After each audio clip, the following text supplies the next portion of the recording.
NIUS ने on demand exam जुलाई से लेकर सितंबर का रजिस्ट्रेशन जो है वो ओपन कर रखा है। जो NIUS के एक्स स्टूडेंट हैं वो भी अपना एग्ज़ाम फ़ीस को पे कर सकते हैं। सुबह तक एरर आ रहा था लेकिन वो एरर भी फिक्स हो गया है। जितने भी NIUS के एक्स स्टूडेंट हैं जो ऑन डिमांड एग्ज़ाम देना चाहते हैं, जुलाई में देना चाहते हैं, अगस्त में देना चाहते हैं या सितंबर में देना चाहते हैं, वो अपना एग्ज़ाम फ़ीस को पे करेंगे और जितनी जल्दी हो सके उतनी जल्दी एग्ज़ाम फ़ीस को पे करेंगे। मैंने वीडियो बना रखा हूँ सेपरेटली आप लोग के लिए, उस वीडियो को देखकर एग्ज़ाम फ़ीस पे कर देना।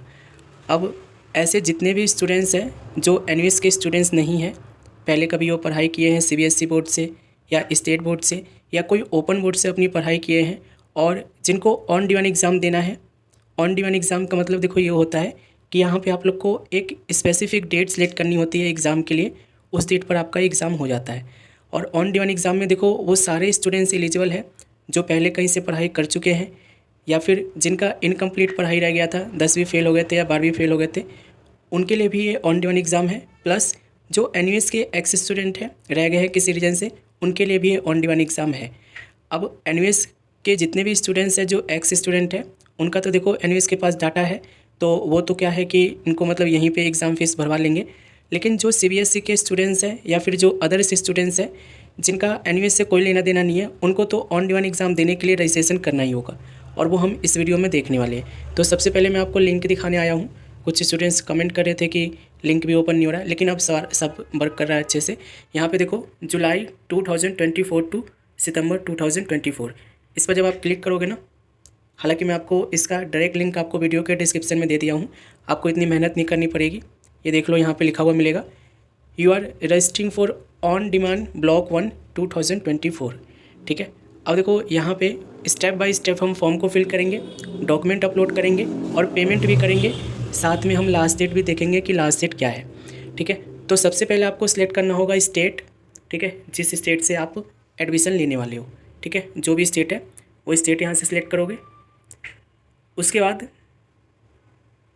आइडेंटिटी टाइप का एक ऑप्शन मिलेगा। देखो आइडेंटिटी टाइप में आपको यहाँ पे आधार नंबर देने का ऑप्शन मिल जाएगा, आधार एनरोलमेंट नंबर देने का ऑप्शन मिल जाएगा, पासवर्ड देने का ऑप्शन मिल जाएगा, राशन कार्ड देने का ऑप्शन मिल जाएगा, बैंक अकाउंट नंबर देने का ऑप्शन मिल जाएगा, बर्थ सर्टिफिकेट देने का ऑप्शन मिल जाएगा, अदर वैलिड आइडेंटिटी कार्ड देने का ऑप्शन मिल जाएगा, DDU JKY टोकन देने का ऑप्शन मिल जाएगा।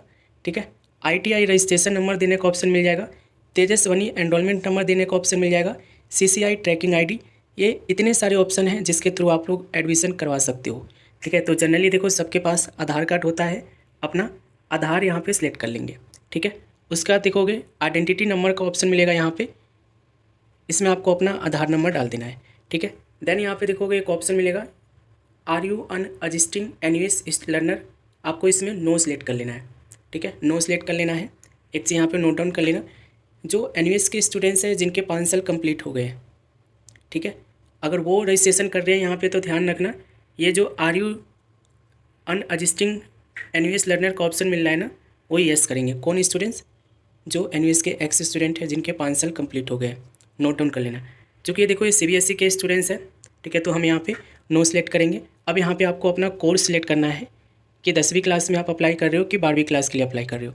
ठीक है, यहाँ पे सेकेंडरी ऑप्शन मिल जाएगा, सीनियर सेकेंडरी ऑप्शन मिल जाएगा। ठीक है, ये 12वीं क्लास के लिए कर रहे हैं तो हम सीनियर सेकेंडरी यहाँ पे सिलेक्ट कर लेंगे। ठीक है, और उसके बाद हम यहाँ पे सबमिट पे क्लिक करेंगे। सबमिट पे क्लिक करोगे तो यहाँ पे एक पॉपअप आएगा जिसमें आपको येस वाले आइकन पे क्लिक कर देना है। येस वाले आइकन पे क्लिक करोगे तो आपके सामने ये पहला ऑप्शन आ जाएगा, यानी कि फर्स्ट स्टेप आ जाएगा, और इसमें आपको अपनी बेसिक डिटेल देनी है। देखो बेसिक डिटेल जो दोगे ना आप लोग अपनी मार्कशीट के आधार पर ही देना। ठीक है, आप ध्यान रखना, बेसिक डिटेल में आपका नेम हो गया, आपके पापा का नाम हो गया, आपके मम्मी का नाम हो गया, डेट ऑफ बर्थ आपका हो गया, ठीक है, ईमेल ID, मोबाइल नंबर, ये सब बिल्कुल करेक्ट होना चाहिए। ठीक है, और आपके 10वीं क्लास के मार्कशीट के बिहाफ पे होना चाहिए, ताकि जब आपका एडमिशन वेरीफाई करे वेरीफायर तो कोई दिक्कत ना हो आपको और आपका एडमिशन टाइम से कंफर्म हो जाए। ठीक है, तो सबसे पहले आपको नेम ऑफ कैंडिडेट में अपना नाम डालना है, फिर उसके बाद फादर्स नेम डालना है यहाँ पे, फिर मदर्स नेम यहाँ पे डालना है, डेट ऑफ बर्थ यहाँ पे सिलेक्ट करना है, जेंडर सेलेक्ट करना है, आधार नंबर यहाँ पे देना है, मोबाइल नंबर देना है और ईमेल ID यहाँ पे डाल के जनरेट OTP पे क्लिक करना है। ध्यान रखना, जनरेट OTP पे क्लिक करने से पहले एक बार अच्छे से चेक कर लेना कि यहाँ पे आपने डिटेल जो दिए हो वो सही है कि नहीं है, 10वीं क्लास के मार्कशीट के बिहाफ पे है कि नहीं है। क्योंकि एक बार ये वेरीफाई हो गया ना, तो जो भी आप नाम दोगे, चाहे आपका हो, चाहे पापा का हो, चाहे आपकी मम्मी का हो, या जेंडर हो गया, डेट ऑफ बर्थ हो गया, ये फिक्स हो जाएगा। इसमें कोई भी करेक्शन आप नहीं कर पाओगे। ठीक है, तो ध्यान रखना। जनरेट OTP पे क्लिक करना है। अब यहाँ पे देखोगे तो आप लोग को ये OTP मिलेगा आपके मोबाइल नंबर पे और ईमेल आईडी पे। तो वहाँ से देखकर आप लोग को OTP यहाँ पे डाल के सबमिट कर देना है और 5 मिनट का टाइम मिलेगा आपको। देखो OTP आ गया है ना, यहाँ पे हम डाल देंगे। तो यहाँ पे हमने OTP डाल दिया है। अब देखो सबमिट करते ही जितना भी हमने डिटेल दिया है ना पर्सनल डिटेल में, वो सारा फिक्स हो जाएगा, कुछ भी एडिट नहीं होगा। ध्यान रखना, सबमिट करते ही ये फिक्स हो जाएगा। और इसको करेक्शन करवाने के लिए आपको पैसे देने होंगे, तो ध्यान से डालना। जो बेसिक डिटेल आप डालोगे बिल्कुल एक्यूरेट डालना। ठीक है, अब हम सबमिट पे क्लिक करेंगे। सबमिट पे क्लिक करने के बाद देखोगे कि ये फिक्स हो चुका है। यहाँ पे ये देख लो, इसमें देखोगे बेसिक डिटेल में सारा चीज़ फिक्स हो चुका है। इसमें कुछ भी एडिट अब नहीं हो सकता है। ठीक है, अब बेसिक डिटेल्स हमारा हो गया है। अब आपको एड्रेस डालना होगा अपना। तो एड्रेस वाले कॉलम पे क्लिक करके ये एड्रेस का आइकन खोलेंगे। अब देखो परमानेंट एड्रेस और कॉरेस्पोंडेंस एड्रेस जो है दोनों ही सेम रखना है। ठीक है, आपको कलाकारी नहीं करनी है यहाँ पे, नहीं तो आपका एडमिशन कंफर्म नहीं होगा। ध्यान रखना, आपको कॉरेस्पोंडेंस एड्रेस में आप लोग बहुत सारे डॉक्यूमेंट दे सकते हो, जैसे कि आधार कार्ड हो गया, रेंट एग्रीमेंट हो गया, बैंक का पासबुक हो गया, या फिर आपका टेलीफोन बिल हो गया, इलेक्ट्रिसिटी बिल हो गया, वाटर बिल हो गया। ठीक है, और बहुत सारे ऐसे हैं जिस पे आपका एड्रेस मेंशन हो, वो आप यहाँ पे लगा सकते हो।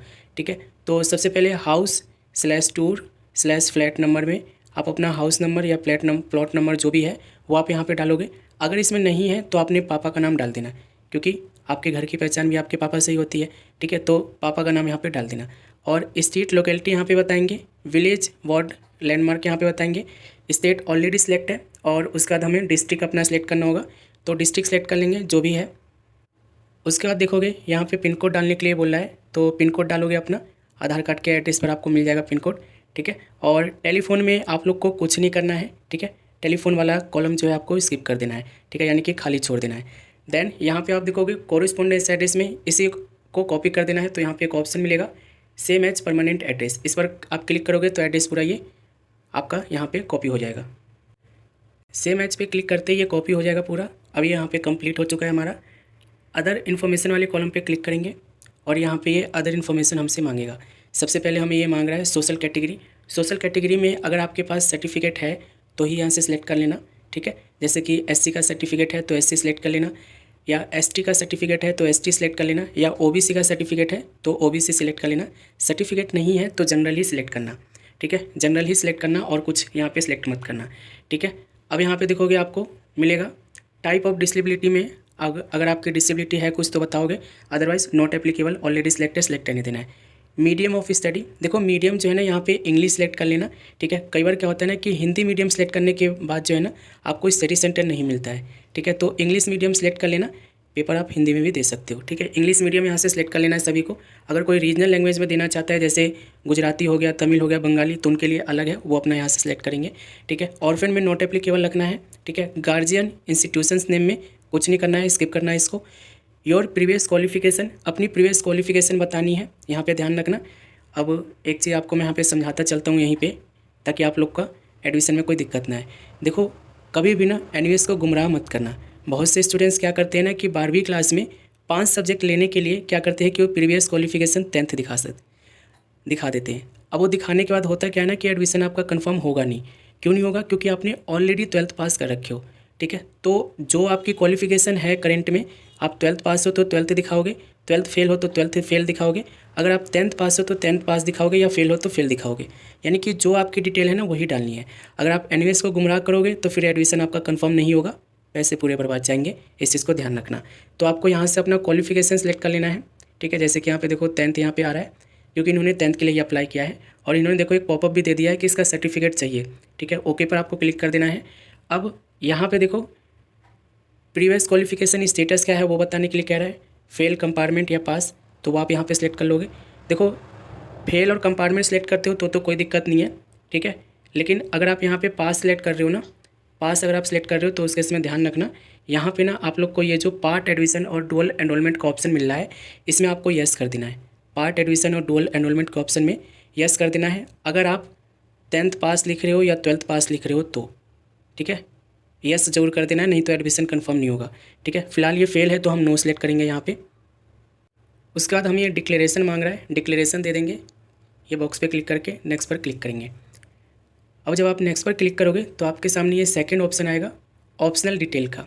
देखो ऑप्शनल डिटेल में आपको क्या क्या मिल रहा है। डिसएडवांटेजेस ग्रुप मिल रहा है सबसे पहले, इसमें आपको नॉट एप्लीकेबल ही सिलेक्ट रहने देना है। मदर टोंगी, आपकी मम्मी की भाषा क्या है वो आपको यहाँ पे बताना है।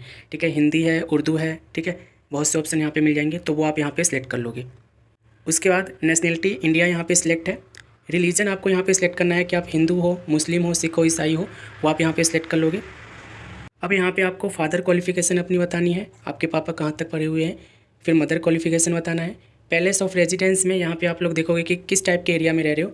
रूरल है यानी कि गांव है, या फिर सिटी है, या सेमी रूरल है यानी कि आधा गांव आधा शहर है, वो आप यहाँ पे सिलेक्ट कर लेना। ठीक है, मेट्रोपॉलिटन सिटी का मतलब ये होता है कि जहाँ पे मेट्रो चलती है। ठीक है, वो शहर में चलती है, दिल्ली हो गया है ना, बंगाल हो गया, और आप लोग का महाराष्ट्र हो गया, इन जगहों पे मेट्रोपॉलिटन सिटी यूज होता है, तो यहाँ से सिलेक्ट कर लेना।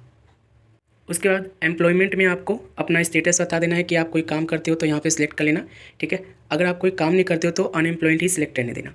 ठीक है, उसके बाद यहाँ पे आप देखोगे योर जोग्राफिकल एरिया, इसमें आपको सिलेक्ट कर लेना है रिमोट लोकेलिटी है, बॉर्डर एरिया है, या ट्राइबल एरिया है, या आइसलैंड है।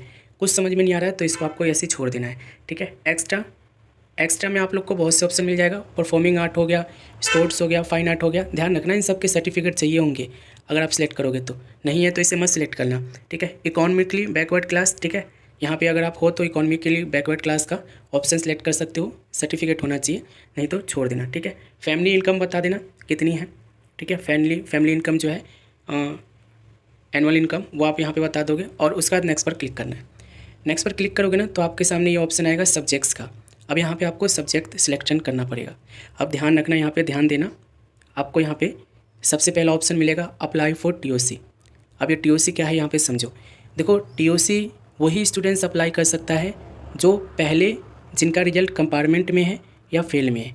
जैसे कि सपोज करो आप 10वीं कंपार्टमेंट का रिजल्ट लेके आ रहे हो, तो उस कंपार्टमेंट के रिजल्ट में कोई ऐसा 2 सब्जेक्ट हो जिसमें आप पास हो, उन दोनों सब्जेक्ट का मार्क्स जो है आप एनवीएस के मार्कशीट में ट्रांसफ़र करवा सकते हो। ठीक है, ऐसा आप लोग को ऑप्शन यहाँ पे मिलता है। अब ध्यान रखना, मैक्सिमम 2 सब्जेक्ट का टीओसी अप्लाई कर सकते हैं स्टूडेंट्स जो एनवीएस के स्टूडेंट्स नहीं है, सीबीएसई के स्टूडेंट्स हैं, या फिर ओपन बोर्ड के स्टूडेंट्स हैं, एनवीएस के स्टूडेंट्स नहीं हैं। ठीक है, उन सबको यहाँ पे ऑप्शन है कि 2 सब्जेक्ट का टीओसी ले सकते हैं। टीओसी कैसे ले सकते हैं मैंने ध्यान दिया है आपको, मैंने बताया आपको। टीओसी को अप्लाई करने के लिए ना, अप्लाई फॉर टीओसी वाले ऑप्शन में आपको येस ऑप्शन सेलेक्ट करना होगा। येस ऑप्शन सेलेक्ट कर लोगे। ठीक है, उसके बाद देखो यहाँ पे ईयर यू अपीयर, किस ईयर में आपने एग्ज़ाम दिए थे वो आपको यहाँ पे बताना है। ठीक है, उसके बाद यहाँ पे आपको अपना बोर्ड सेलेक्ट करना होगा कि किस बोर्ड से आपने एग्ज़ाम दिए हो। सारे ही बोर्ड यहाँ पे मिल जाएंगे। ठीक है, सारे ही बोर्ड यहाँ पे मिल जाएंगे, अपना सेलेक्ट कर लोगे। फिर यहाँ पे एंटर रोल नंबर, ये सारा चीज़ आप सही देना, नहीं तो टीओसी नहीं होगा। और एक और चीज़ ध्यान रखना, टीओसी के लिए अभी ही अप्लाई कर लेना, बहुत आसान रहेगा और बहुत सस्ता पड़ जाएगा आपको। एडमिशन के बाद टीओसी के लिए अप्लाई करोगे तो फीस ज़्यादा लगेगा ही, साथ में समय भी लगेगा, इस चीज़ को ध्यान रखना। ठीक है, तो टीओसी के लिए अप्लाई जरूर करना जो स्टूडेंट्स फेल है या कंपार्टमेंट में जिनका रिजल्ट आया है। आप रिजल्ट में देखोगे ना तो कोई ना कोई 1 या 2 सब्जेक्ट जरूर होगा जिसमें आप पास होंगे, तो उस पास सब्जेक्ट का टीओसी करवा के यहाँ पे दे देना। ठीक है, उस सब्जेक्ट का जो मार्क्स है उठ के एनवीएस के मार्कशीट में आ जाएगा। फिर आपको सिर्फ 3 सब्जेक्ट का मार्कशीट यानी कि एग्ज़ाम देना होगा और आपको मार्कशीट मिल जाएगी। ठीक है, तो यहाँ पे ध्यान रखना। अब यहाँ पे ये सिलेक्ट करने के बाद देखो, सबसे पहले अपनी सिलेक्ट सब्जेक्ट 1 में आपको अपनी सब्जेक्ट सेलेक्ट करनी है जिसका टीओसी लेने वाले हो। ठीक है, जिसका टीओसी लेने वाले हो यहाँ से आप सिलेक्ट करोगे। ठीक है, और यहाँ पे आपको मैक्सिमम 2 के लिए अप्लाई करना है। ध्यान रखना, यहाँ पे कॉलम बहुत सारे दिए गए हैं लेकिन आपको इनका यूज़ नहीं करना है, मैक्सिमम 2 सब्जेक्ट का ही टीओसी यहाँ पे देना है। ठीक है, और यहाँ पे ध्यान रखना, अगर कोई सब्जेक्ट ऐसा है जो नहीं मिल रहा है इस कॉलम में, तो फिर आपको क्या करना है ना कि आपको सिर्फ उसका मार्क्स बता देना है और सब्जेक्ट वाले ऑप्शन में कुछ सेलेक्ट नहीं करना है, सिर्फ आपको मार्क्स बता के यस पर क्लिक कर देना है। ठीक है, अब यहाँ पे देखो जैसे कि इन स्टूडेंट्स को ना टीओसी चाहिए। ठीक है, तो इनका हम मार्क्स यहाँ पे अलॉट करेंगे। सबसे पहले हम सब्जेक्ट सेलेक्ट करेंगे, यहाँ से आपको अपना सब्जेक्ट सेलेक्ट कर लेना है, जैसे कि इनका सोशल साइंस है, सिलेक्ट कर लिया। अब यहाँ पे देखो आप लोग को टीओसी के ऑप्शन में नो सिलेक्ट है, इसको आपको यस कर देना है। ठीक है, यस सिलेक्ट कर लेना है और उसके बाद ना आपको यहाँ पे अपनी मार्कशीट देखनी है। सोशल साइंस में थ्योरी में कितने मार्क्स है और प्रैक्टिकल में कितने मार्क्स है। सपोज करो सिर्फ थ्योरी में मार्क्स दिए गए हैं तो सिर्फ थ्योरी का यहाँ पे लिख के छोड़ देना, प्रैक्टिकल का मत लिखना, 0 कुछ नहीं लिखना है। जिसका मार्क्स यहाँ पे दिया गया उसका मार्क्स यहाँ पे एंटर करोगे। ठीक है, अब यहाँ पे बिल्कुल सही सही डिटेल डालने के बाद आपको नीचे आना है। ठीक है, और नीचे यहाँ पे आपको चूज सब्जेक्ट फॉर कोर्स, ठीक है, कोर्स के लिए आप यहाँ पे सब्जेक्ट सेलेक्ट करना होगा। अब मैक्सिमम यहाँ पे 7 सब्जेक्ट को आप चूज़ कर सकते हो, लेकिन सर्टिफिकेशन के लिए यानी कि एनयूएस से मार्कशीट लेने के लिए और मार्क्सिस के साथ साथ माइग्रेशन सर्टिफिकेट और प्रोविजनल सर्टिफिकेट लेने के लिए आपको यहाँ पे कम से कम 5 सब्जेक्ट लेना होगा। ठीक है, 5 सब्जेक्ट का सिलेक्शन में आप लोग ध्यान रखना, एक लैंग्वेज सब्जेक्ट होना चाहिए, बाकी 4 अदर होना चाहिए। इनके केस में देखोगे तो इनके पास एक लैंग्वेज सब्जेक्ट यहाँ पे हमने ले लिया है, टीओसी कर दिया है इनका, और एक सोशल साइंस है। ठीक है, जो कि डिसिप्लिन सब्जेक्ट में आता है, तो सोशल साइंस इनका यहाँ पे ले लिया है। ठीक है, 2 सब्जेक्ट का टीओसी हो गया है, 3 सब्जेक्ट यहाँ पे इनको लेना है कम से कम। ठीक है, ताकि ये सर्टिफिकेट के लिए एलिजिबल हो सके और एनयूएस से सर्टिफिकेट इनको मिल सके। तो यहाँ पे देखोगे कि आपको सिलेक्ट सम ऑप्शन पे क्लिक करोगे तो यहाँ पे सब्जेक्ट की लिस्ट दिख जाएगी। अब इसमें से आप देख लेना कि आपको कौन सा लेना है। ठीक है, 3 आपको कम से कम लेना होगा अगर आपने 2 का टीओसी करवा दिया है तो, है ना, यहाँ पे आपको देखना पड़ेगा। और सब्जेक्ट सिलेक्शन करने के बाद एक चीज़ यहाँ पे नोट डाउन कर लेना, अगर आप टीओसी ले रहे हो ना तो मार्कशीट आपको एनयूएस को भेजनी होगी।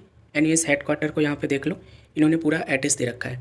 कब भेजनी होगी, तो आपको ये मार्कशीट एडमिशन कंफर्म होने के 10 दिनों के अंदर अंदर भेजनी होगी। ठीक है, आप चाहो तो एनयूएस हेडक्वार्टर जाकर ऑफिस में इनके काउंटर पे भी जमा करा सकते हो और बाई पोस्ट भी भेज सकते हो, जैसा आपको सुविधा लगे वो आप कर लेना। ठीक है, मार्कशीट मैंडेटरी है भेजना टीओसी के केस में। अब हम नेक्स्ट पर क्लिक करेंगे। नेक्स्ट पर क्लिक करेंगे ना तो यहाँ पे देखोगे आपको एग्ज़ाम सेंटर यहाँ पे सिलेक्ट करने का ऑप्शन मिलेगा। एग्ज़ाम कहाँ से देना है वो आपको सिलेक्ट करना होगा। तो सबसे पहले यहाँ पे स्टेट आपको सिलेक्ट करना होगा। ठीक है, जिस स्टेट से आप एग्ज़ाम देने वाले हो, और उसके बाद फिर डिस्ट्रिक्ट सेलेक्ट करना होगा, जिस डिस्ट्रिक्ट से आपको एग्ज़ाम देने वाले हो। अब देखो यहाँ पे क्या है ना कि कुछ स्टेट ऐसे हैं ना जहाँ पे कुछ ही डिस्ट्रिक्ट में एनयूएस का मतलब कि एग्ज़ाम सेंटर है। जैसे कि मध्य प्रदेश में देखोगे तो भोपाल में है, ग्वालियर में है और जबलपुर में यहाँ पे सीट दिख रही है। और इस बार की तो मतलब सीटें बहुत ज़्यादा कट गई है ओनली 1 एग्ज़ाम की, क्योंकि जून में एग्ज़ाम हुए नहीं थे और जुलाई के 16 तारीख से एग्ज़ाम शुरू हो रहा है। ठीक है, तो आप लोग यहाँ पे देख लेना, आपका नियर बाई जो लगे वो आप सिलेक्ट कर लेना। एग्ज़ाम सेंटर में यहाँ पे आप सिलेक्ट कर लेना, ये देखो आरसी भोपाल। ठीक है, no dates available for exam centre, please another date यहाँ पे सिलेक्ट करो, यानी कि तीसरा ग्वालियर देख लेते हैं। अब आपको यहाँ पे देखना पड़ेगा क्योंकि इस बार आपको दिक्कत होने वाली है। चलो, ग्वालियर में यहाँ पे सीट्स अवेलेबल है।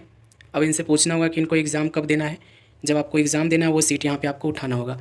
ठीक है, जुलाई में देना है तो जुलाई की सीटें यहाँ पे दिख रही है आपको, आपके डैशबोर्ड में अलग दिखेगा आप जिस भी स्टेट से अप्लाई करोगे। और अगस्त का भी यहाँ पे दिख जाएगा आपको। ठीक है, तो अगस्त का भी देख लेना, जहाँ भी आपको जैसे भी आपको एग्ज़ाम देना है उस तरीके से आपको सिलेक्ट कर लेना है। ठीक है, जैसे कि इनका अगस्त का कर देते हैं, 6 अगस्त का कर देते हैं। ठीक है, अब यहाँ पे ना सब्जेक्ट सेलेक्ट करना होगा जो 3 सब्जेक्ट आपने सेलेक्ट किया है। ठीक है, सबसे पहले हम प्रिंटिंग सेलेक्ट कर लेते हैं, सबमिट कर दिए हैं। ठीक है, सिलेक्ट हो गया है। ठीक है, अब इसमें देखते हैं कि यहाँ पे और सब्जेक्ट सेलेक्ट करने का ऑप्शन मिल रहा है कि नहीं मिल रहा है। होम साइंस का चलो मिल गया, होम साइंस का कर दिया हमने स्टेट पे। आप चाहो तो अलग अलग मंथ में भी कर सकते हो, ऐसा जरूरी नहीं है कि अगस्त में ही सारे दो या जुलाई में ही सारे दो या सितंबर में ही सारे दो। आपके अकॉर्डिंग है कि आप मतलब कैसे देना चाहते हो, जुलाई में थोड़े से देना चाहते हो, थोड़े से अगस्त में देना चाहते हो, थोड़े से सितंबर में देना चाहते हो, तो ऐसा भी कर सकते हो। ठीक है, जैसे कि इनका हम 3rd सब्जेक्ट यहाँ सेलेक्ट कर लेते हैं। ये रहा, सिलेक्ट हो गया। यहाँ पे देखो सबसे नीचे देखना, ये प्रेफरेंस सेलेक्ट हो चुका है कि इस डेट पे एग्ज़ाम की डेट है। ठीक है, चाहे तो डिलीट करके दोबारा से सिलेक्ट कर सकते हैं, चेंज कर सकते हैं। अभी चेंज हो जाएगा एग्ज़ाम का डेट, बाद में चेंज नहीं होगा, ध्यान रखना। पेमेंट करने के बाद अभी चेंज हो जाएगा अगर आपको चेंज करना है तो। और ये सारा चीज़ होने के बाद नेक्स्ट पर आपको क्लिक करना है। नेक्स्ट पर क्लिक करने के बाद अब आपकी बारी आ गई है डॉक्यूमेंट अपलोड करने की। तो डॉक्यूमेंट अपलोड करने के लिए आपको सिंपली क्या करना है, सभी डॉक्यूमेंट की फ़ोटो खींचनी है और 1 MB से कम रखना है और अपलोड कर देना है। डॉक्यूमेंट में क्या क्या लगेगा, तो आपका सबसे पहले पासपोर्ट साइज फ़ोटो लगेगा, स्कैनेड कॉपी सिग्नेचर लगेगा, आइडेंटिटी प्रूफ लगेगा, आधार कार्ड डालोगे इसमें, और बर्थ सर्टिफिकेट में आधार कार्ड डाल सकते हो, मार्कशीट डाल सकते हो। फेल मार्कशीट यहाँ पे अपलोड करनी होगी अगर आप फेल सेलेक्ट करके आए हो तो। ठीक है, प्रीवियस क्वालिफिकेशन में आपको बताना है कि आपने क्या सेलेक्ट किया हो। 10वीं सेलेक्ट किए हो तो 10वीं की मार्कशीट, 12वीं सेलेक्ट किए हो तो 12वीं की मार्कशीट। एड्रेस प्रूफ में यहाँ पर आपको एड्रेस प्रूफ देना होगा, मैंने बताया ना, आधार कार्ड दे सकते हो, बैंक पासबुक दे सकते हो, वाटर बिल दे सकते हो, इलेक्ट्रिसिटी बिल दे सकते हो, बहुत सारे ऑप्शन है। ठीक है, कास्ट सर्टिफिकेट अगर आपने सेलेक्ट किए हो, कास्ट SC ST OBC, तो उसका सर्टिफिकेट यहाँ पे मैंडेटरी है। डिसेबिलिटी सर्टिफिकेट अगर आपने सेलेक्ट किया हो तो देना ही होगा। एक्स सर्विसमैन सर्टिफिकेट अगर वहाँ पे सेलेक्ट किए हो ऑप्शन में तो देना होगा, नहीं तो कोई दिक्कत नहीं है। एनी अदर सर्टिफिकेट में आपको कुछ नहीं देना। ठीक है, 10th सर्टिफिकेट है, यहाँ पे 10th की सर्टिफिकेट यहाँ पे अपलोड करनी होगी मार्कशीट। अभी एक मैं आपको यहाँ पे करके दिखाता हूँ, जैसे कि देखो यहाँ पे क्या करना होगा आपको, यहाँ से ना आपको ब्राउज पे क्लिक करना होगा।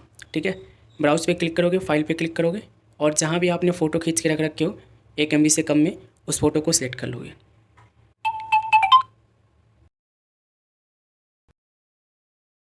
ये देखो अपलोड हो गया ना। अब सारा ही इसी तरीके से हम अपलोड कर देंगे और अपलोड करने के बाद सिंपली हम नेक्स्ट पर क्लिक कर देंगे। तो यहाँ पे देखोगे हमने सारे डॉक्यूमेंट जो है अच्छे से अपलोड कर दिया है स्कैन करके। अब हम क्या करेंगे, नेक्स्ट पर क्लिक करेंगे। नेक्स्ट पर क्लिक करोगे ना तो आपके सामने पूरा फॉर्म यहाँ पे खुल के आ जाएगा कि जो जो आपने फिल किए हो वो आप देख सको। अब यहाँ पे देख लेना। हालांकि देखो बेसिक डिटेल में तो कुछ चेंज कर पाओगे नहीं, लेकिन एड्रेस में यहाँ पे चेंज कर सकते हो, अदर डिटेल्स में चेंज कर सकते हो। ये पेंसिल वाले आइकन पे क्लिक करोगे और ये चेंज करने का ऑप्शन आपको मिल जाएगा। ठीक है, उसके बाद देखो सारा चेक करने के बाद आपको नेक्स्ट यहाँ पे आना है और पेमेंट कर देना है। ध्यान रखना, देखो फ़ीस जो है यहाँ पे जाएगी, एडमिशन की फ़ीस भी यहाँ पे ले लेगा ये, और आपसे एग्ज़ाम का फ़ीस भी यहीं पे लेगा। ठीक है, बाद में आपको कोई फ़ीस पे नहीं करना है किसी को। ठीक है, इनके केस में देखोगे 6,510 रुपये बनना है। ठीक है, इनका एडमिशन फ़ीस, एग्ज़ाम फ़ीस सब इसमें इंक्लूड है। ठीक है, पेमेंट गेटवे में आके कोई भी एक ऑप्शन सेलेक्ट करके पे नाउ पे क्लिक कर देना। ठीक है, पे नाउ पे क्लिक करोगे, पेमेंट का यहाँ पे ऑप्शन मिल जाएगा और बिल्कुल आराम से पोलाइटली पेमेंट करके आपको सक्सेसफुल हो जाने देना है और फिर आपका एडमिशन जो है हो जाएगा और आपको इसका रिसिप्ट आपके ईमेल आईडी पे मिल जाएगा कि आपने पेमेंट कर दी हो। अब यहाँ पे कुछ क्वेश्चन थे, ध्यान रखना, उनको तो समझ लो। यहाँ पे देखो एडमिशन जो है आप लोग का कम से कम 5 से 7 दिन के अंदर कंफर्म हो जाएगा। 100% कह रहा हूँ मैं, गारंटीड। मैंने जितने के किए हैं सभी के 2 से 5 दिनों के अंदर एडमिशन कंफर्म हुआ है। आप लोग का भी हो जाएगा इस मेथड से करोगे तो। दूसरा, जो स्टूडेंट्स ये क्वेश्चन पूछ रहे हैं कि प्रैक्टिकल एग्ज़ाम कब होगा, वो भी यहाँ पे नोट डाउन कर लेना। प्रैक्टिकल एग्ज़ाम होगा थ्योरी एग्ज़ाम के 2 दिन बाद, नोट डाउन कर लेना। ठीक है, तीसरा चीज़, लास्ट डेट क्या है। ऑन डी वन एग्ज़ाम की देखो कोई लास्ट डेट नहीं होती है। ऑन डी वन एग्ज़ाम की कोई लास्ट डेट नहीं होती है। क्यों नहीं होती है? ये सीट के ऊपर होता है। सीट खाली है तो आप कर सकते हो अप्लाई, लेकिन एक लिमिटेशन ये है कि जैसे कि आज की सीट अगर खाली है तो आज की सीट आप बुक नहीं कर सकते हो, कम से कम 2 दिन 3 दिन पहले की सीट आपको लेनी पड़ती है। ठीक है, तो सीट के ऊपर डिपेंड करता है, लास्ट डेट कुछ है नहीं यहाँ पे। ठीक है, और वीडियो को अगर आपने देख लिया हो अच्छे से, बहुत मेहनत लगी है, एक लाइक आप लोग कर देना। और कुछ प्रॉब्लम है तो कमेंट करना। हमसे एडमिशन लेना चाहते हो प्रॉपर गाइडेंस के साथ तो हमें आप कॉन्टैक्ट कर सकते हो। इंस्टाग्राम आईडी का लिंक कमेंट सेक्शन में पिन किया हुआ मिल जाएगा। ठीक है, फिलहाल अगर आप नए हो तो चैनल को सब्सक्राइब कर लेना। ऐसी वीडियो कोई भी आपको बना के नहीं देगा, गारंटीड कह रहा हूँ, क्योंकि एडमिशन पे बहुत ज़्यादा कमाई होता है। लेकिन मैं ये समझता हूँ कि बहुत से ऐसे लोग हैं जो 10,000, 15,000, 20,000 रुपये अफोर्ड नहीं कर सकते हैं एडमिशन के लिए। उनके लिए मैं ये वीडियो बनाया हूँ ताकि वो अपना खुद से एडमिशन कर सके और जो एक्चुअल फ़ीस है वो देकर अपना एडमिशन लेकर एग्ज़ाम दे के क्वालिफाई कर सके, सर्टिफिकेट ले सके। ठीक है, और मेरा कोई और मकसद नहीं है। ठीक है, मैं इकलौता हूँ जो आप लोग के लिए वीडियो बनाता हूँ। इसके बदले में बहुत सारी गालियाँ भी मिलती है, वो तो चलती रहेगी, वो मिलती रहेगी। बस आप लोग लाइक कर देना, हम आगे भी मिलेंगे ऐसे वीडियो के साथ।